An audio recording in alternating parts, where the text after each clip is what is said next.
in yet, but it was a hell of a fight. It was fun, and it was definitely a good fight to win $1 million and the world title for.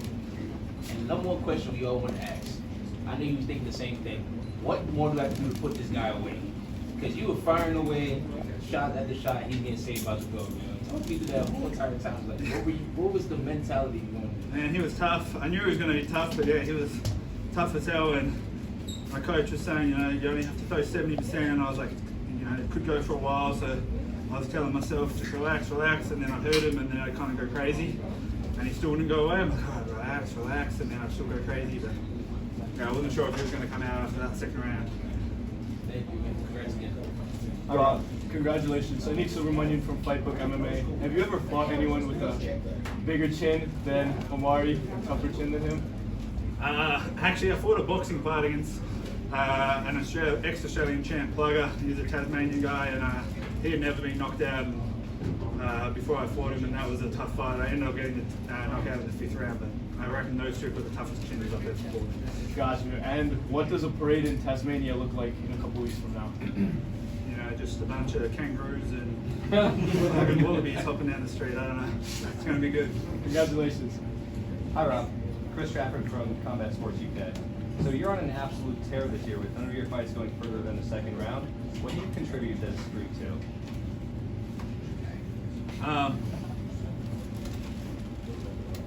Yeah, man, it's just hard work. I've dedicated my life to this. I had 2 losses in the UFC, but I just kind of learned from them and knew what I had to improve on. And I might not have been on the world stage competing, but I've been grinding away for the last 4 years, and now I show that for this year.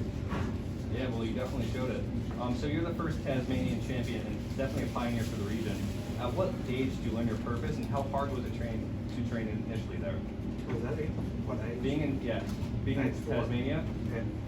and being a pioneer in the region, at what age did you learn your purpose, and how hard was it to get that training when you were debuting? Oh man, I started boxing when I was 16, and I started MMA when I was 17. It was with my coach back there, Priscus Foganolo. We called it the chicken coop. It was just at the back of the gym. No one even knew what MMA was. I was talking about it, saying what I did, and you kind of have to say cage fighting because people look at you funny. But yeah, Priscus has been my coach since I started for 11 years now, or 13 years now. He's the hardest working man I know, and that's kind of why he kind of instilled that in all of us at the gym, just the hard work ethic, and that's what I contribute my into. For the last 13 years, I had him. I remember him pushing me harder than anyone. I'm really grateful for having him in my life and casting that down. Well, here you are with $1 million. Congrats, champ. Rob, is this why you joined PFL in the first place? Because you saw that $1 million, that title at the end of the tunnel, you like the format, you're confident? And I joined the PFL because I just want to fight on the world stage. I couldn't get fights in Australia. After the UFC, I thought I'd get lots of fights. I thought people would want to fight me, but still it was hard. I only had 2 MMA fights between then and now, and I love the format that you win, you progress. $1 million is awesome, but it was a world title that was always on my mind, and that's what I was coming for. And it's no bullshit in the PFL. It's no popularity contest. It's the toughest 2 guys at the end of the season fighting it out, and that's what we did tonight. And you started at Factory X. You started training at Factory X at the beginning of this run. You told me 8 months ago, I'm pretty sure. How did you come into contact with Coach Mark Montoya at Factory X? I was looking at training over here. I wasn't sure about what was going over in Australia with COVID. I didn't want to get stuck in Australia, and I also wanted to train at a new gym just with training with some new bodies. And one of my old training partners, Richard Walsh, actually called me, and I told him what I was planning. He was an ex-UFC guy. He worked at the PI, and he said make some calls for me, and someone recommended me to Mark. And he called Mark and told me he reckoned it would be a good fit. So I had a chat with Mark, and he said come over, we'll see how we go, and it's gone very well. You dropped him. Hell of a coach. You dropped him with a knee at the end of the first round. You dropped him with a knee at the end of the second round that effectively ended the fight. Did you see an opening for that when watching film, opening for the knees? And do you agree with that doctor stoppage? 100%. We're working the knees. He's a shorter fighter. He ducks his head a lot when he throws his punches. I got that knee knockout last time I was here. I was definitely looking at it. He's going to shoot on me. We wanted to scare him with the knees and the uppercut. I've always wanted to throw a flying knee, and I heard the 10-second clap, and I thought, may as well try it out now. But with the doctor stoppage, I don't know. That's up to there. I knew he got saved by the bell. I knew I was doing a lot of damage, and I believe I would have put him away early in the third if winning. And then last one for me, how much chocolate are you gonna eat tonight? How many cheeseburgers are you down with? Mum brought over 3 blocks of Whitakers, so that's almost a kilo of Whitakers chocolate, so I'll probably get through that. Yeah, and we'll find something very good for burgers, I hope. Thank you, man. Did the fight go the way you expected it? Did you expect it to be that difficult and him be so hard to put away? Yeah, look at the size of him, his head, he's fucking massive head, he's tough. I knew he was tough as hell.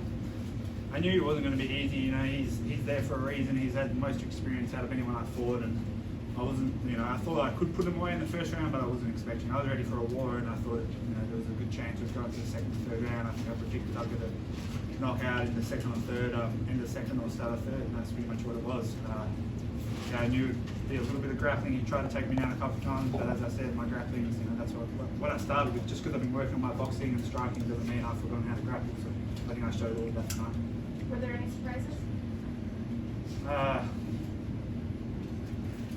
It's tiring fighting after past one round. I think I'm going to try and get it done early again. I was exhausted. Rob, you mentioned a couple of times the losses that you had in the UFC. There were many that felt you weren't really given a fair shake the first time around. Did it add anything extra to this win to do it over a contender, a former contender in the UFC? Definitely, I think I've proven, you know, like, I know people say I had a tough run in the UFC, but that's just the way life goes. I'm not complaining about it. Honestly, I'm a way better fighter because of those losses and those experiences. You know, I was able to go train with Israel after that loss and learn a lot from their camp and from him. And yeah, I wouldn't change anything. And right now, I was only 25 when I was in the UFC, so I'm 30 years old now. I'm a world champion, and I set that goal a few years ago, and I've made it happen in 2022. You are champion, sir. Congratulations. Hell of a moustache. Thank you. Hell of a to you as well. I saw some fake ones in the crowd. Told you there'd be some fake ones going around. Rob, Malcolm from Muscle Memory. What's the first thing you're going to spend $1 million on? I've got about 20, 30 Australians over here, so we're going to go to a pub and I think I'll be shouting a few years. I like that. Congratulations.